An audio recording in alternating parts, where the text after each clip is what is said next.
함께 따라서 하시겠습니다. 너희는 세상의 빛이라. 한 번 더 따라서 하시겠습니다. 너희는 세상의 빛이라. 함께 봉독한 마태복음 5장 14절로 16절의 말씀을 가지고 너희는 세상의 빛이라 라는 제목으로 함께 말씀의 은혜를 나누겠습니다. 2025년 새해가 밝았습니다. 정말 그 어느 때보다도 작년은 다사다난했던 것 같아요. 그러나 2025년 새해가 밝았고 모든 것이 새롭게 되었으므로 신속하게 모든 것들이 정리가 되고 말 그대로 새해 복이 올 한 해 가득히 임하게 되기를 간절히 소망합니다. 올 한 해 우리 순복음 시카고 교회와 또 저와 여러분들 개인과 가정에 하나님이 늘 함께 하시고 복 내려주시기를 기도합니다. 우리가 지난 송구영신 예배 때 2025년 우리 교회에 주시는 하나님의 말씀을 선포했습니다. 그 말씀이 오늘 함께 봉독한 마태복음 5장 14절로 16절 말씀에 있고 너희는 세상의 빛이라, 이것이 2025년 우리 교회에 주신 주제 목표 말씀입니다. 올 한 해 거룩한 하나님의 빛을 우리 안에 가득히 담아 여러분들 가시는 곳마다 서시는 장소마다 이 빛을 전하고 세상을 주의 빛으로 환하게 밝히는 저와 여러분들 되기를 간절히 소망합니다. 개인마다 또 집집마다 귀금속들 또 보석들을 가지고 계실 겁니다. 결혼 예물로 받은 것들도 있을 거고 또 기념일이나 어떤 특별한 날에 선물로 받은 귀금속들 또 보석들 하나 둘 정도는 보통 가지기 마련이죠. 정 없으면 그냥 아무데나 가서 샀던 큐빅을 생각을 하시면 됩니다. 받을 당시에는 귀하고 소중하게 여겨서 매일같이 사용하고 닦고 문질러서 반짝반짝 빛나게 관리를 합니다. 그런데 10년이 지나고 20년이 지나고 50년이 되고 나면 잘 사용을 하지 않게 되잖아요. 유행도 지나고 또 오래되었고, 그래서 안 쓰다 보니까 장롱 속 깊숙한 곳에, 서랍 깊숙한 곳에 이 귀금속들이 들어가 있습니다. 그래서 서랍 정리하고 옷 정리를 하다가 보면은 20년 전, 30년 전에 넣어놓았던 그 귀금속들이 그때 발견이 돼요. 그럼 그것을 이렇게 보면 처음에는 그렇게 아름답고 예쁘고 반짝반짝 빛났던 것들이 빛을 잃어버리고 색이 바래고 때가 껴있고 영롱한 빛은 흐리멍텅해져 버리고 영 모양새가 안 좋게 됩니다. 하지만 이것을 또 다시 옛 추억을 떠올려 귀금속에 때를 벗기고 갈아주고 닦아내면 다시 새 것처럼 빛이 나기 시작합니다. 그런데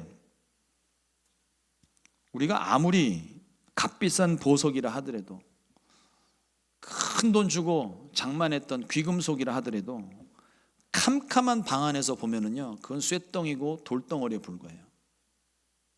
방 안에서는 이 보석이 뭔지, 다이아인지 루비인지 금인지 은인지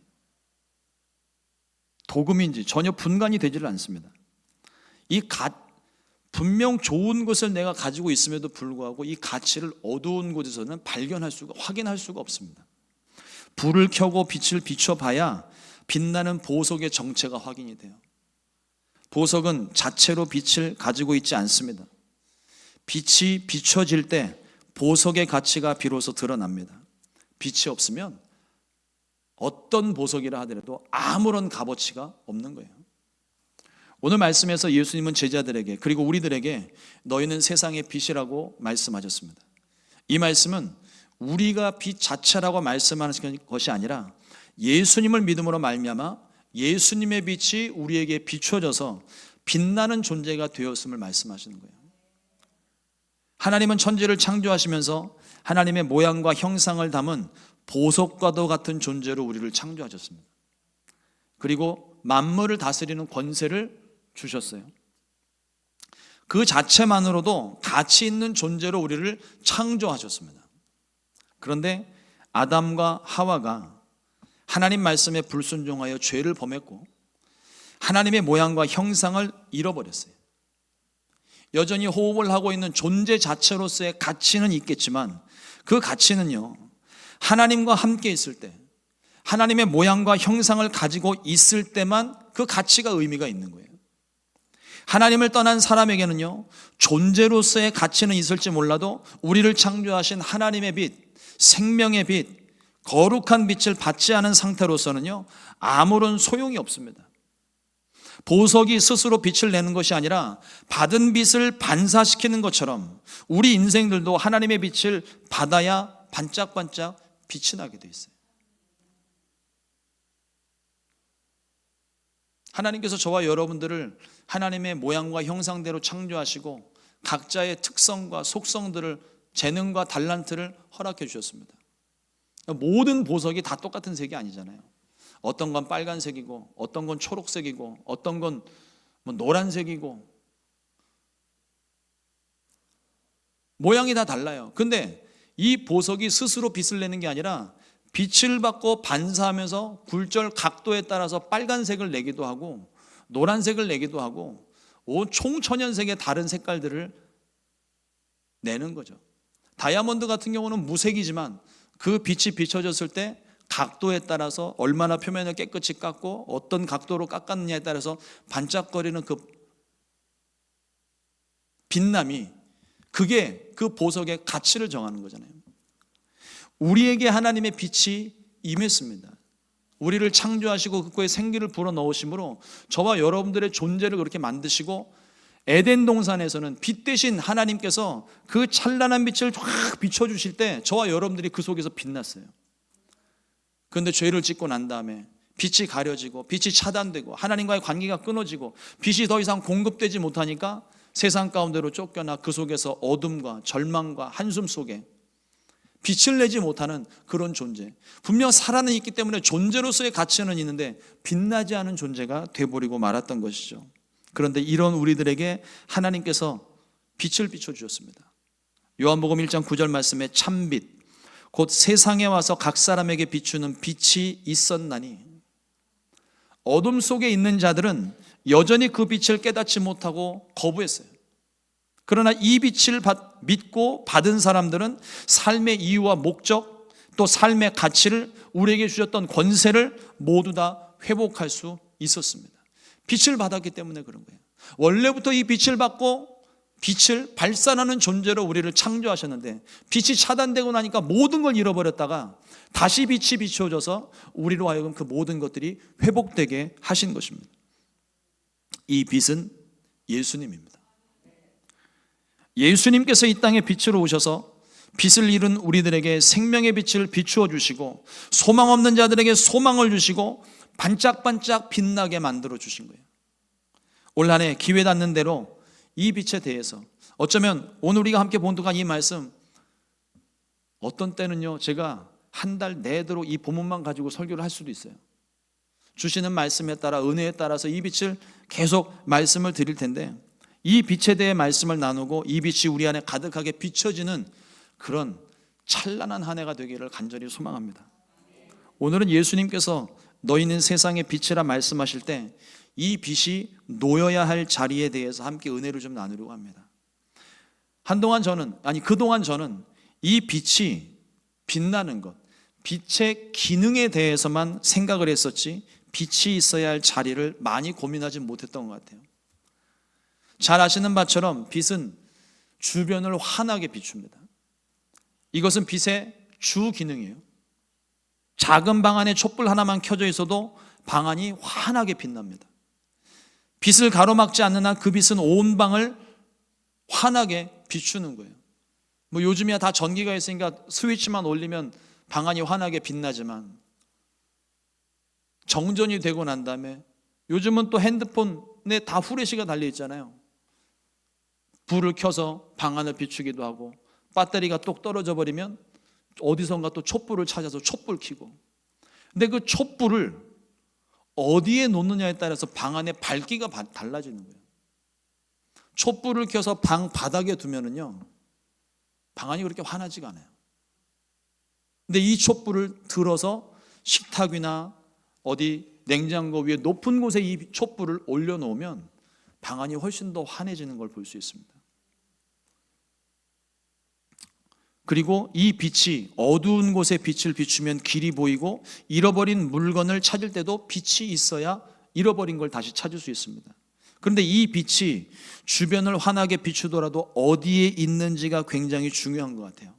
아무리 빛을 비춘다 해도 높은 곳에 있지 않으면 멀리 비출 수 없고, 가까운 곳을 비추지 않으면 정확하게 비출 수가 없습니다. 빛이 있어야 할 자리, 오늘 예수님의 말씀 속에서는 등경 위가 빛이 있어야 할 자리라고 말씀을 하십니다. 마태복음 5장 15절 말씀에 사람이 등불을 켜서 말 아래 두지 아니하고 등경 위에 두나니 이러므로 집안 모든 사람에게 빛이 느니라. 여러분, 등경을 보신 적 있습니까? 옛날 시골에는 호롱불 같은 게 있었죠, 우리나라에는. 근데 성경에서 말하는 등불이 뭘까요? 사진 하나 좀 올려주세요. 저게 예수님 당시에 사용을 하던, 중동 지역에 사용을 하던 등경입니다. 신발짝처럼 생기기도 했는데 고고학자들이 저렇게 저거를 발굴을 해내서 저 안에 주전자처럼 생긴 저 입구에다가 기름을 채워 넣으면 여러분들 보실 때 오른쪽에 있는 그 불빛처럼 심지가 이렇게 연결이 되어져서 심지를 따라 기름이 공급이 되고 불을 붙이면 그 불이 환하게 빛나게 되는 것이죠. 저 등경을 어디에다 두느냐에 따라서 빛의 밝기가 달라지는 거죠. 우리나라에는 호롱불이라는 게 있죠. 다음 사진 한번 보여주세요. 그 조선시대 드라마 사극 같은 데서나 볼 수 있는 호롱불입니다. 원리는 똑같아요. 저 하얀색 몸통 바디 부분에 기름이 담겨져 있고요, 심지가 위로 올라와서 심지를 따라 기름이 올라가게 되면 계속 불이 밝혀지게 되는 겁니다. 근데 저것도 기름의 한계가 있고 바람이 불면 꺼지고, 또 애들이 누가 가르쳐주지도 않는데 저걸 보면 신기한지 자꾸 불을 이렇게 잡아요. 뒤고 애가 울고. 그래서 요즘은 저런 거 안 씁니다. 다음 사진 보여주세요. LED 랜턴 등입니다. 건전지만 끼우면 몇 달이고 쓸 수 있는 랜턴, 바람이 불어도 꺼지지 않고 전기가 나가도 사용할 수 있는 꺼지지 않는 등불을 요즘 우리가 사용을 하고 있죠. 등경 위에 불이 켜져 있어야 방 안 구석구석 모든 사람에게 빛을 비출 수 있습니다. 근데 저 등경도 보세요. 등경이 스스로 빛을 내는 게 아닙니다. 심지에 불이 붙여져야 비로소 등경이 빛을 낼 수 있는 거예요. 등경에 또 이 불이 잘 붙으려면 심지를 자주 청소를 해야 되고, 오래된 심지는 교체도 해줘야 되고, 주변에 기름때가 있으면 또 환하게 비춰지지 않고 더럽고 지저분해지고 냄새나니까 주변도 잘 닦아줘야 됩니다. 또 등경 주변에 빛을 가로막고 있는 것들이 있다면 가로막고 있는 걸 치워줘야 돼요. 그 가로막고 있는 그 뒤는 아무리 등경이라 하더라도 빛이 있어도 그 가로막고 있는 뒤편에는 항상 그림자가 생기고 어둠이 있기 마련입니다. 이 등경은 예수님을 믿는 저와 여러분들이에요. 우리 존재 자체로서는 빛이 날 수 없습니다. 그런데 예수님께서 이 안에 들어오실 때, 빛으로 들어오실 때 비로소 우리 안에 빛이 나기 시작하는 거예요. 예수님을 믿을 때 온 세상에 비춰진 생명의 빛이 내 안에 들어왔습니다. 생명의 빛이 내 안에 깊숙이 비춰지게 됩니다. 그런데 이 빛을 비추게 되면 비로소 내 안에 더럽고 추한 죄가 드러나게 돼요. 빛이 있기 때문입니다. 빛이 비추기 전에는 어둠 속에 있기 때문에 죄가 드러나지 않아요. 깨닫지를 못합니다. 그런데 빛이 비추고 나니까 그 빛은 온 세상을 뒤덮고도 남음이 있는 빛이기 때문에 그 빛 앞에 감출 것이 없고 드러나지 않을 것이 하나도 없어요. 여러분, 주님의 빛이 우리 안에 비춰지게 될 때, 그리고 수시로 우리가 우리 자신을 점검해 봐야 되는 게, 하나님 앞에서 감출 수 있는 거 아무것도 없습니다. 사람은 속일 수 있어요.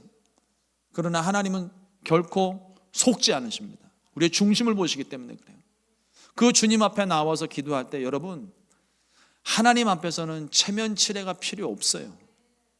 하나님 앞에서 체면 차릴 게 뭐 있습니까? 다 알고 계시는데 있는 걸 그대로 솔직하게 고백하는 것이 회개고, 내가 이 죄 때문에 어떻게 감당을 못할 때는요, 도와달라고 기도를 하시면 돼요. 그러면 또 하나님께서 기가 막힌 방법으로 우리를 그 죄의 수렁에서 건져 주시는 겁니다. 그러므로 주님 앞에 나올 때 하나님 앞에 거짓말할 생각하지 마시고요. 감출 생각하지 마시고요. 하나님 앞에서는 솔직하게 얘기하세요. 올 한 해 그와 하나님과의 관계 속에 이와 같은 솔직함, 정직함을 통해 하나님이 저와 여러분들을 도우시는 은혜가 있게 되기를 주님의 이름으로 축복합니다. 빛으로 말미암아 더러운 것들이 드러나면 우리는 어떻게 해야 될까요? 빛 대신 예수님께서 십자가에 흘리셨던 그 보혈로 우리는 다시금 씻어야 됩니다. 정결하게 해야 되는 거예요. 다른 것들로는 씻을 수가 없어요. 깨끗하게 할 수가 없습니다. 오직 보혈로만 우리의 죄를 해결할 수가 있어요.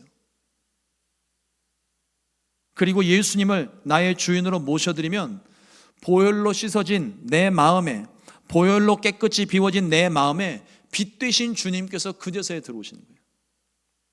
그 순간부터 내 안에 계신 생명의 빛이 등경 위의 등불처럼 환하게 빛나기 시작하는 겁니다.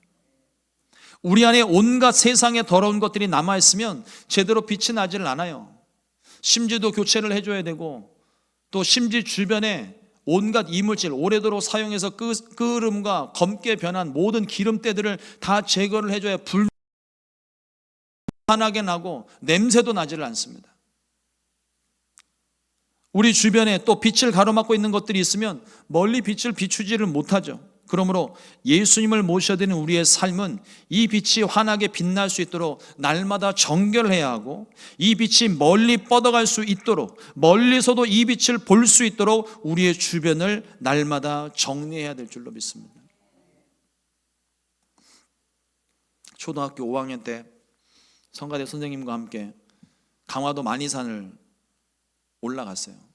가는 날 아침에 눈이 폭설이 와서 이걸 가네 마네 옥신가신 실랭이를 하다가 결국 늦게 출발해서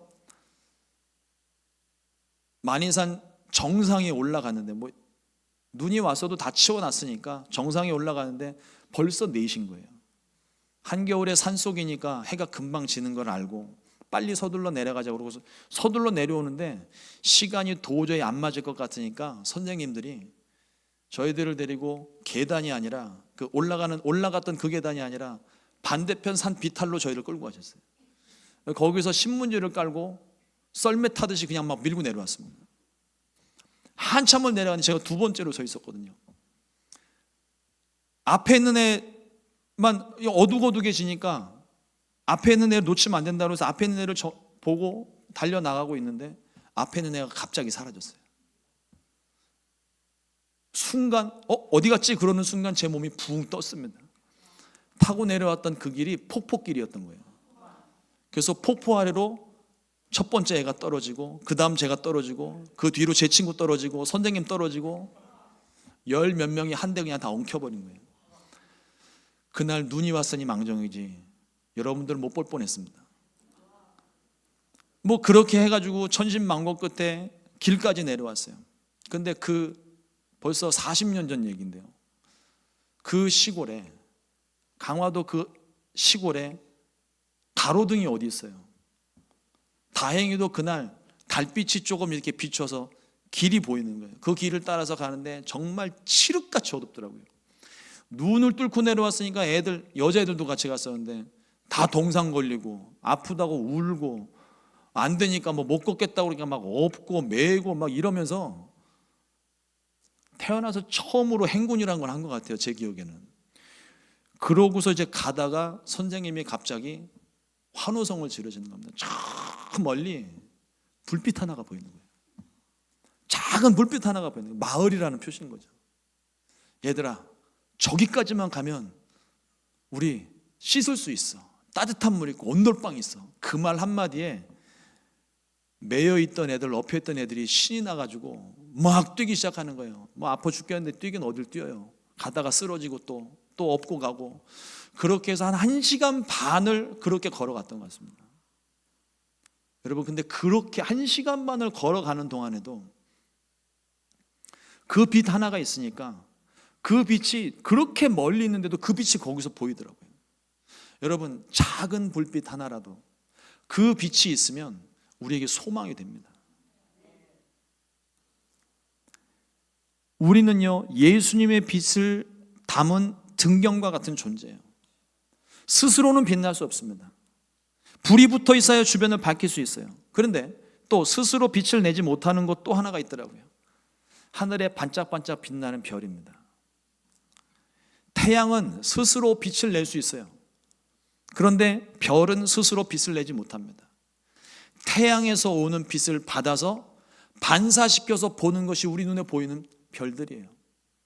수십만 광년을 떨어져 있는데도 불구하고 그 빛이 반사가 돼서 우리 가운데 오는 그 빛을 보는 게 우리가 하늘의 별로 보는 반짝반짝 빛나는 그 별을 우리가 볼 수 있는 거예요. 다시 말씀드리지만 이 별도 스스로 빛을 내는 게 아닙니다. 태양의 빛을 받아서 반사시킨 빛을 우리가 보고 있는 거예요. 저와 여러분들은요, 태양이 아닙니다. 우리 스스로 빛을 내는 게 아니에요. 별과 같은 존재들이에요. 보석 같은 존재들입니다. 스스로 빛을 내는 것이 아니라 내 안에 계신 주님의 빛을 담아 전하고 그 빛을 받아 세상 어디서든 어떤 상황이든 반짝반짝 빛나는 존재가 되는 것입니다. 다니엘서 12장 3절 말씀은 말합니다. 지혜 있는 자는 궁창의 빛과 같이 빛날 것이요 많은 사람을 옳은 대로 돌아오게 한 자는 별과 같이 영원토록 빛나리라. 사랑하는 성도 여러분, 올 한 해 세상의 빛이 되기를 주님의 이름으로 축복합니다. 주님의 말씀 그대로 너희는 세상의 빛이라고 말씀하셨어요. 우리는 그 빛이 돼야 됩니다. 이미 빛이에요.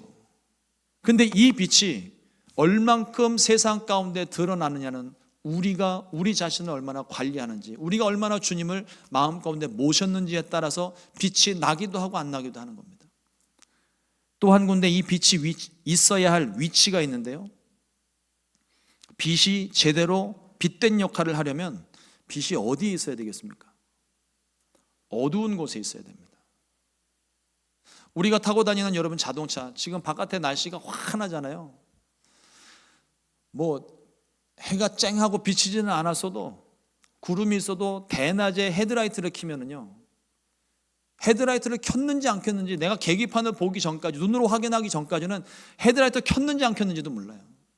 반대편에서 헤드라이트를 켜고 달려와도 그 빛이 눈이 부시지가 않습니다.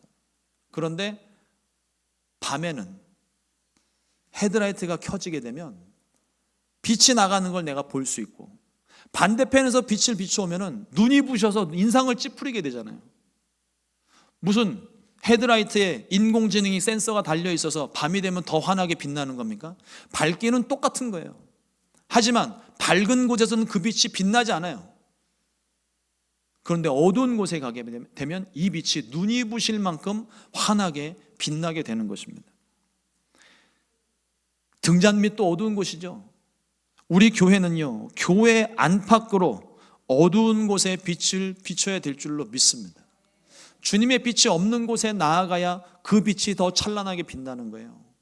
우리끼리 함께 모여서 예배 드리고 있을 때는 우리는 은혜다 이야기를 하고 있지만, 사실 다 같이 은혜로운 사람들끼리 앉아있을 때는 그 은혜가 그렇게 유별나게 빛나질 않습니다.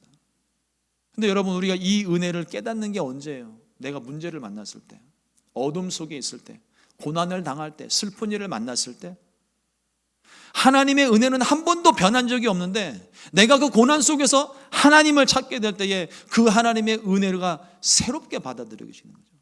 눈이 부실 만큼 빛나게 오는 거예요. 마찬가지로 내가 그런 은혜를 받았다면 우리 주변의 어두운 곳을 향해서 우리가 빛을 보내고 빛을 발산하게 될 때 내가 경험했던 그 은혜를 그들도 경험할 수 있게 되는 겁니다. 그게 우리들의 사명인 거예요. 이 빛은요, 내가 나타나고 내가 발산하는 빛이 아니라 내 안에 계신 주님의 빛입니다. 그런데 내 안에 이 빛이 없는데 우리가 빛을 낼 수 있겠어요? 등경 스스로, 보석 스스로 빛을 낼 수 있습니까? 등경을 준비하고 호롱불을 준비했는데 불이 붙어 있지 않다면, 아무리 크고 좋은 등경을 준비했더라도 결코 빛날 수 없는 겁니다. 올 한 해 저와 여러분들 안에 예수님으로 가득하게 되시기를 주님의 이름으로 축원합니다. 성령으로 충만하게 되시기를 주님의 이름으로 축원합니다.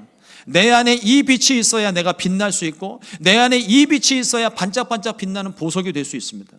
결코 우리의 모습을 드러내는 것이 아니라 내 안에 계신 주님이 나타나야 되고, 주님의 빛이 전달되어져서 내가 변화된 것처럼 빛을 받은 모든 영혼들이 반짝반짝 빛나게 해야 돼요.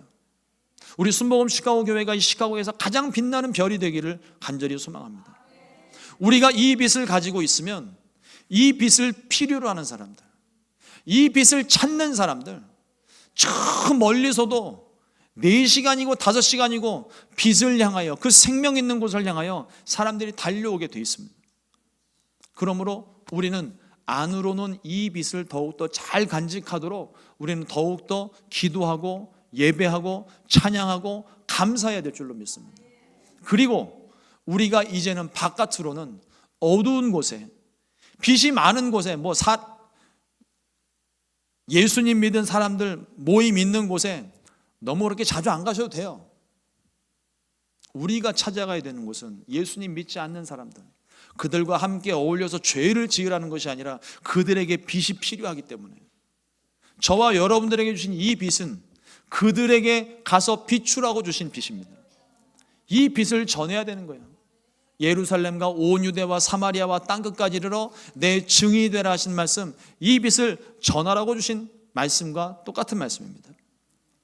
에베소서 5장 8절 말씀에 너희가 전에는 어둠이더니 이제는 주 안에서 빛이라, 빛의 자녀들처럼 행하라. 빛을 받았으면 빛의 역할을 해야 되는 거예요. 세상을 밝히 비추고, 또 빛에 또 특별한 기능 하나 있지 않습니까? 따뜻하게 만드는 거예요. 랜턴이 되었든 촛불이 되었든 성냥불이 되었든 그 빛은 열을 가지고 있습니다.